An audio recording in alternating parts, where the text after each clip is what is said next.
Hello student, कैसे हैं आप लोग? उम्मीद करते हैं बिल्कुल अच्छे होंगे। तो जैसे कि आपको पता है कि हर रोज आपके लिए हम कुछ नया लेके आते हैं, तो मैं आशीष आज आपका एक बार फिर से ज्ञानम के डिजिटल प्लेटफॉर्म में स्वागत करता हूं। और हम यहाँ पे देखेंगे कि किस तरीके के आपके पास रीजनिंग में क्वेश्चन जो है आपके एग्जाम में देखे जाते हैं। तो चलिए स्टार्ट करते हैं एक एक करके आपके पास सारे के सारे क्वेश्चन। तो ये रहा सबसे पहले फर्स्ट क्वेश्चन। अब फर्स्ट क्वेश्चन की अगर मैं बात करता हूं तो फर्स्ट क्वेश्चन में देखिए आपके पास arrange the following word as per the dictionary. मतलब कि जो डिक्शनरी के अकॉर्डिंगली सबसे पहले आता है उसे सबसे पहले रखिए, after that second, after that third. इस तरीके से आपको इसे क्या करना है, अरेंज करना है।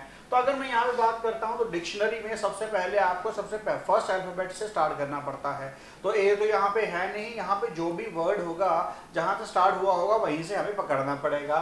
तो जैसे हम लोग यहाँ पे पकड़ते हैं एन, एन सभी में एन एन कॉमन है, तो एन से तो फैसला हो नहीं पाएगा। सेकंड से पकड़ेंगे, सेकंड भी ओ ओ ओ ओ एंड ओ, फैसला नहीं हो पाएगा। मतलब पहले तीन अल्फाबेट से फैसला नहीं हो पाएगा। N O B, N O B, देखिए N O B, N O B, N O B, N O B, N O B, तो इनसे फैसला नहीं होगा।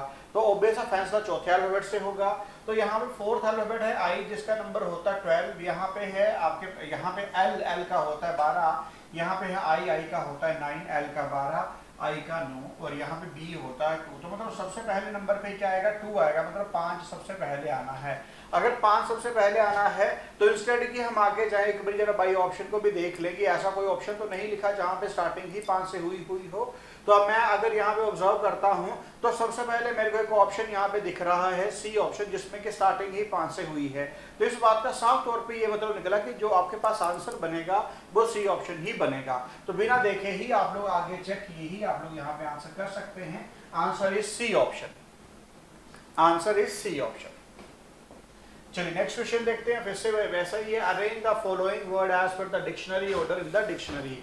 तो आप लोगों को यहाँ पे डिक्शनरी अकॉर्डिंगली फिक्स करने हैं P I C K, P I T, P I L, P E R K and P O U R. तो यहाँ पे चेक करते हैं पी आई। तो पी आई तो कॉमन है। आई की अगर मैं बात करता हूँ, आई का नंबर होता है 9, आई का नंबर होता है 9, आई का नंबर होता है 9। अब सभी में 9 था। ई का नंबर होता है यहाँ एक पे 5। तो ऑब्वियस है भैया आपके पास सबसे पहले नंबर पे जो आएगा वो आएगा 4। तो 4, 4 एंड 4, मतलब यहाँ पे ये पता चला कि ये नहीं आएगा। तो इन तीनों में से एक आएगा, तो लिख लेते हैं। सबसे पहले आएगा 4, फोर्थ नंबर वाला सबसे पहले आएगा। फिर उसके बाद अगला है I, P I, P I, P I, क्योंकि ओ का नंबर होता है 15, वो तो नहीं आना है। तो इन तीनों में से एक आएगा। तो सी का नंबर क्या होता है 3, और टी का 20, और ये। तो इसके बाद आ गया आपके पास 1। अब देखो 4 1 4 1, तो ये भी ऑप्शन कैंसिल आउट हो गया। अब इन दोनों में से एक नंबर आएगा आपके पास। तो अगला जो नंबर आएगा इन दोनों में से एक आएगा। एल का होता है 12, टी का होता है 20। तो 3 नंबर जो है वो पहले आएगा। तो इसका मतलब है ये आपके पास 3, 4 1 3, 4 1 2। तो ये नंबर आते हैं आपके पास बी ऑप्शन। यहाँ पे अगर आप लोग देखेंगे फिर बी ऑप्शन बिल्कुल सही यहाँ पे आंसर बन गया है, जो कि बिल्कुल एक फिट आंसर यहाँ पे बैठता है। तो होपफुली ये भी बात आपको क्लियर है, ठीक है। चलिए ये रहा नेक्स्ट क्वेश्चन। अगले क्वेश्चन की बात करते हैं। इस क्वेश्चन में देखते हैं क्या बोला गया है। आपके पास माइनस मीन्स प्लस, माइनस का मीनिंग है आपके पास यहाँ पे प्लस। आगे है plus stand for multiply, plus का मीनिंग है multiply, and multiply stand for minus, ठीक है। Then which one of the following is not correct. अब यहाँ पे ध्यान से देखिए इसमें क्या लिखा गया है। इसमें ये नहीं पूछा गया करेक्ट कौन से, इसमें ये पूछा गया कि सही कौन सा नहीं है।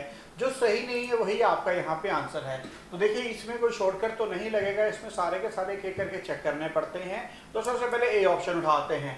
अब ए में क्या था, सबसे पहले यहाँ पे 22 प्लस, प्लस का मीनिंग था मल्टीप्लाई, 7 माइनस, माइनस का मीनिंग क्या था आपके पास प्लस, और 3 मल्टीप्लाई, मल्टीप्लाई का मीनिंग है -9, और इज इक्वल टू 148 आपके पास ये है। तो अब आपको पता बोर्ड मास यहाँ पे लगाते हैं। तो बोर्ड मास की अगर बात करता हूं, लीजिए, तो ब्रैकेट ऑफ डिवाइड, डिवाइड तक तो है नहीं, मल्टीप्लाई करना पड़ेगा। तो सबसे पहले इनको मल्टीप्लाई करेंगे। 7 2 14, 4 आ गया, 7 2 14, और प्लस 1 15। तो plus of 3 minus of 9 is equal to 148। लीजिए, तो अब यहाँ पे क्या बचेगा 160 इज इक्वल टू 148। इसमें ऐड कर देंगे, इसमें से घटा देंगे, एक ही बात रहेगी, तो यही आपका आंसर बनेगा, क्योंकि उसने कहा था नॉट इक्वल टू आना चाहिए। सो नॉट इक्वल टू ही आया, नॉट करेक्ट आना चाहिए था। बाकी अगर आप लोग चेक करेंगे तो बाकी सारे के सारे यहाँ पे क्या आ जाएंगे, करेक्ट आ जाएंगे। करेक्ट नहीं बताना था आपको, ये बताना है कौन सा करेक्ट नहीं है, वही आपका यहाँ पे आंसर था। तो आंसर इज ए ऑप्शन। ठीक है जी।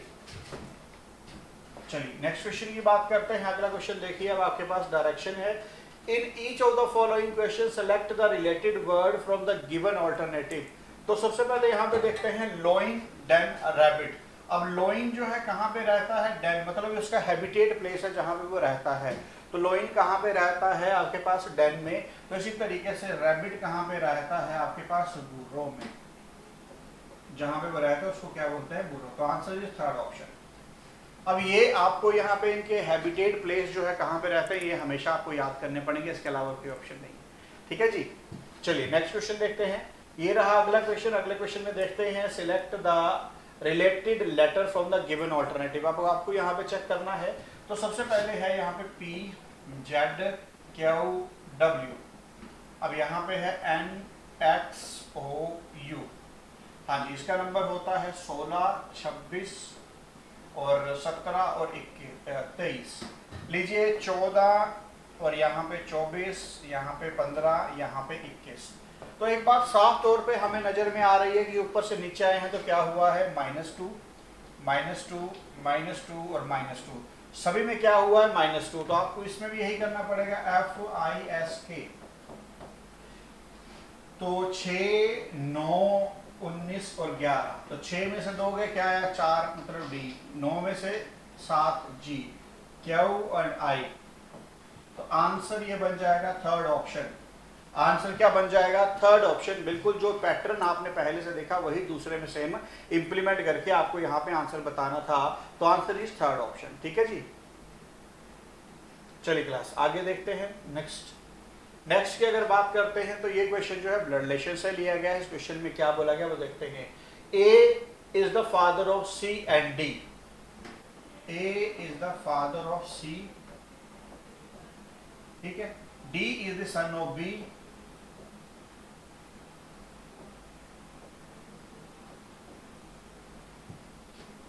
E is the brother of A. If C is the sister of D, अब C क्या है, सिस्टर है D की।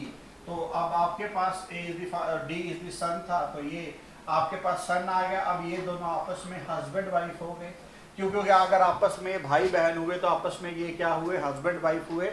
अब यहाँ पे पूछा क्या था आपके पास, if C is the sister of D, C जो थी वो सिस्टर थी D, how is B related to E? B जो है वो E की क्या लगती है, how is B related to E? तो सबसे पहले B का जेंडर आप लोग देखेंगे। B का जेंडर क्या है, नेगेटिव जेंडर है, तो नेगेटिव में ही आपका आंसर जाएगा। यहाँ पे आंसर क्या जाएगा, सिस्टर इन लॉ, क्योंकि नेगेटिव था वर्ड आपके पास B का रिलेशन, तो आपके पास नेगेटिव में भी आंसर जाना था। सिस्टर इन लॉ आपका यहाँ पे क्या जाएगा, फिर आंसर जाएगा। होपफुली ये भी बात आपको क्लियर है। ठीक है, चलिए क्लास नेक्स्ट क्वेश्चन देखते हैं। अगला क्वेश्चन क्या है, a man start from a point and walk 2 kilometre toward north. मान लीजिए कि एक पर्टिकुलर पॉइंट है यहाँ पे, यहाँ से वो बंदा 2 किलोमीटर नॉर्थ की तरफ जाता है। Turn toward his right and walk 2 kilometre. यहाँ से राइट ले लीजिए और 2 किलोमीटर का डिस्टेंस शॉर्ट कर लीजिए। Then turn right and again and walk. अब यहाँ से राइट तो ले लिया, पर ये नहीं बताया कितना डिस्टेंस, बराबर भी हो सकता है, कम भी हो सकता है, ज्यादा भी हो सकता है। अब पूछा है what is the direction now he is facing. अभी कौन सी डायरेक्शन फेस कर रहा है, तो नीचे आता साउथ। लीजिए answer is A option. Answer is A option आपका यहाँ पे बन जाएगा। तो होपफुली ये भी बात आपको क्लियर है। ये रहा नेक्स्ट क्वेश्चन। नेक्स्ट क्वेश्चन की अगर बात करते हैं तो उसमें देखिए अगले क्वेश्चन में आपके पास क्या था, in each of the following question. अब आपके पास मिसिंग टर्म पूछी है, तो सिमिलरली अब आपको यहाँ पे है 2, 3, 10, 29 एंड 66। अगला नंबर क्या आएगा वो आपको बताना है। तो इन दोनों के बीच में अगर मैं देखता हूँ तो डिफरेंस कितने का है, +1 का। इन दोनों के बीच में देखते हैं तो +7। इन दोनों के बीच में देखते हैं तो +19 का। और इन दोनों के बीच में अगर देखते हैं तो आपके पास 16 में से 9 गए, आपके पास 7 और 5 में से 2 गए तो 37 का यहाँ पे डिफरेंस है। चलिए वो भी चेक कर लिया हम लोगों ने। अब आगे अगेन डिफरेंस निकालते हैं, तो इन दोनों के बीच में जो डिफरेंस है वो कितने का है, +6 का। इन दोनों के बीच में देखते हैं तो आपके पास 12 का, आगे देखते हैं तो आगे 18 का, तो अगला सीरीज मिल गया है, अगला आएगा 24 का। ठीक है, 24 इसमें ऐड कर देंगे तो यहाँ पे कितना आ जाएगा 61, और 61 इसमें ऐड कर देंगे तो 127। मतलब कि थर्ड ऑप्शन आपका यहाँ पे आंसर बन जाएगा। कौन सा आंसर बनेगा, थर्ड ऑप्शन आंसर बनेगा। तो होपफुली ये बात भी आपको क्लियर है। चलिए ये देखिए नेक्स्ट क्वेश्चन आपके पास क्या है, यहाँ पे 1 0 3 2 5 6 एंड नेक्स्ट नंबर क्या आएगा।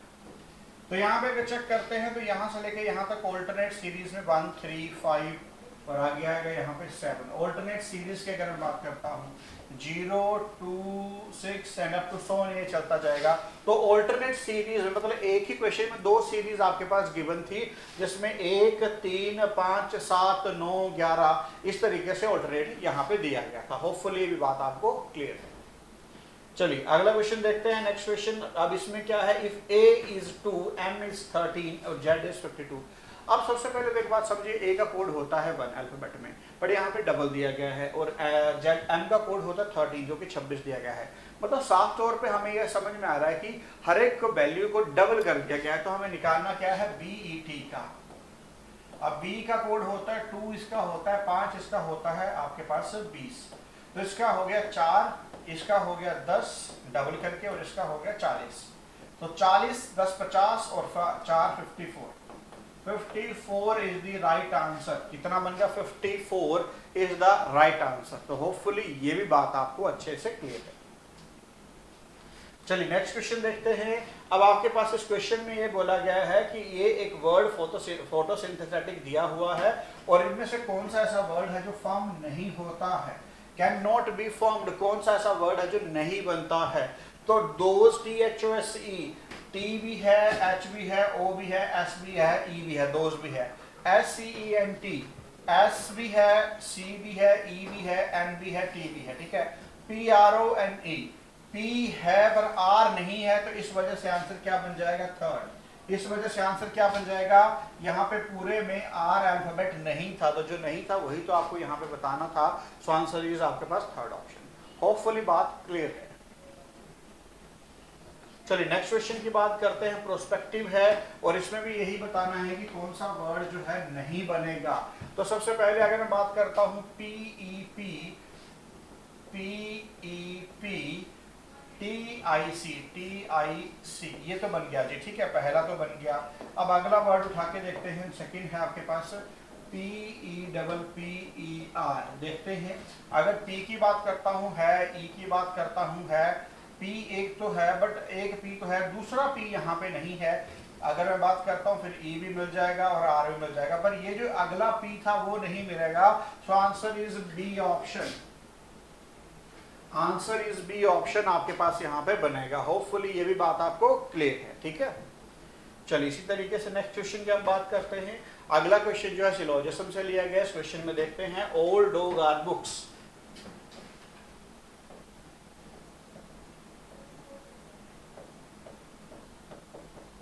ठीक है, देन आगे है ऑल बुक्स आर पिक्चर।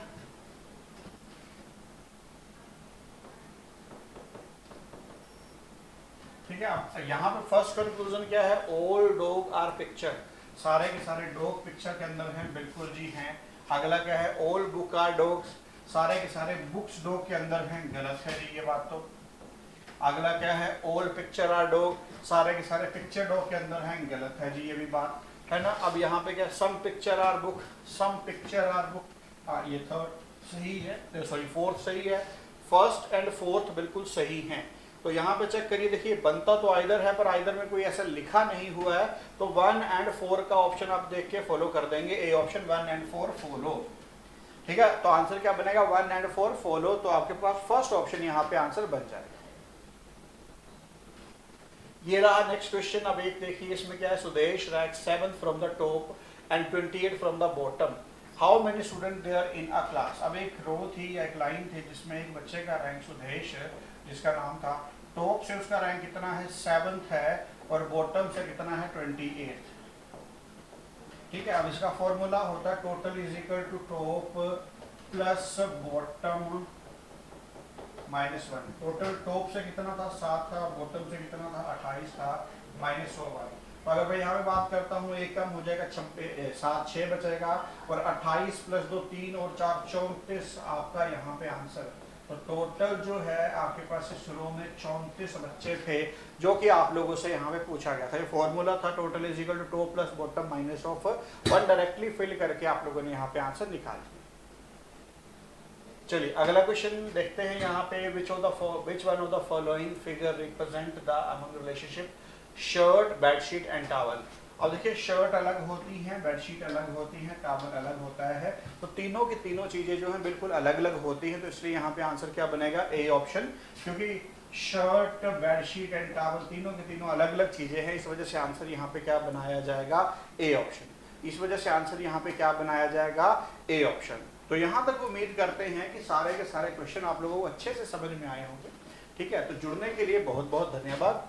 और जाने से पहले एक छोटी सी बात मैं आपको बताना चाहूँगा कि अगर आप कुछ भी जानकारी हमसे चाहते हैं तो इन नंबर पे आप हमें यहाँ पे कॉल कर सकते हैं। पहला नंबर है 9117343434। अगला है 9646888377। बाकी आप हमें इंस्टाग्राम पे फॉलो कर सकते हैं। ठीक है जी।